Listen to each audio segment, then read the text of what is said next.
I think for someone like Joe, much like for someone like me, it's easy to be an atheist when you're only surrounded by liberals and you don't actually hear logical arguments.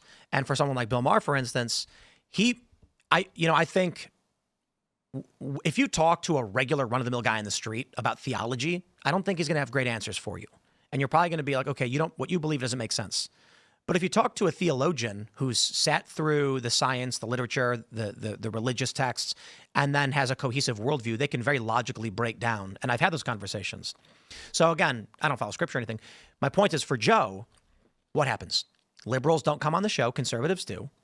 He's now being exposed largely to the highest level of religious and faith-based thinkers.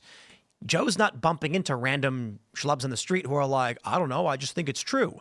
He's sitting down with Jordan Peterson, who's going to say a bunch of weird, crazy things. He's sitting down with prominent theologists, thinkers, and otherwise. And so I think it's very likely that someone like him is going to be like, oh, wow, I didn't consider that. Maybe you're right. And then go to church.